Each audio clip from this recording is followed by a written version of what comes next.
Now I need to connect the plane shape to the controls.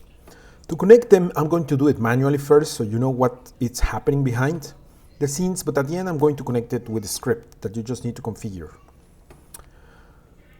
So let's start by adding some attributes. So let's go to select the control, then you go to modify, add attribute. Let's add an attribute called iClose, and then add a minimum of 0 and a maximum of 1.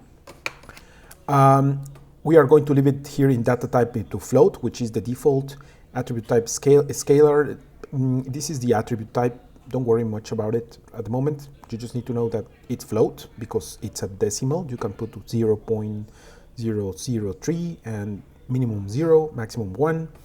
And let's add the attribute.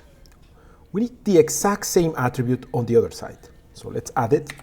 iClose, float, minimum 0, maximum 1, and let's add the attribute also. Okay. Now we have new attributes on these controls from 0 to 1, from 0 to 1, both attributes. And we need to plug them to the plane shape. To do this, we need the node editor. So let's open the window node editor, and in the node editor, let me pull it here to see what I have. In the node editor, I'm going to grab and pull these objects inside here. So the way to do it, it will be just select the node. In this case, it can be directly the plane shape. If you click here, you are selecting the plane shape. So when I click plus, it's going to be added. If I would have done it, let me clear it with this button. I'm going to clear it.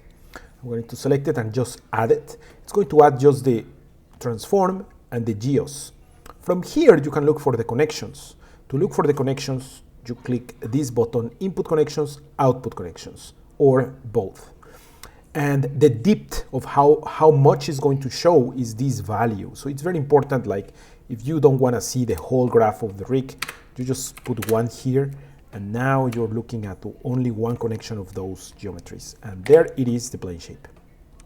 Anyway, once you have the plane shape, you need to pull the controls. I'm going to select them, click plus, and here are the controls. These are the transforms of the controls. This is the plane shape. The rest is just the shapes of each one of the controls, which are parented under the transforms. We want the transforms.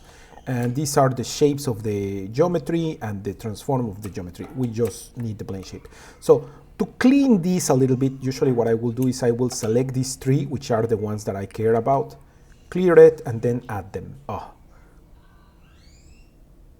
Clear them and then add them. Yes. The shapes were there. I'm going to remove them with minus, and now I have only what I want. I'm going to put them here. And let's see what we are going to do here. Let's make this a little bit bigger and let's get closer. Now you can have here the connection. You are going to connect here these, for example, this iClose. We're going to connect it to the weight of, this is the right control. So we're going to connect it to the right iClose. And the left one, we are going to look also for the same attribute, which is called iClose. And we are going to connect it to the left iClose. And that's it. You have connect them. And now you can select this. And if I, for example, if I will see the character, let me hide this. I just want to see the eyes maybe and the head of Raul and the controls for sure. If I would select this, I could modify the eye close and look how it's closing the eye, right? And I can select this one, and if I close, it's closing the eye. And that's how you would have created these controls by hand. Well, the controls were not created by hand, just the connections. I hope this was clear. In the next video, I'm going to do it with the script, and we'll see how it goes.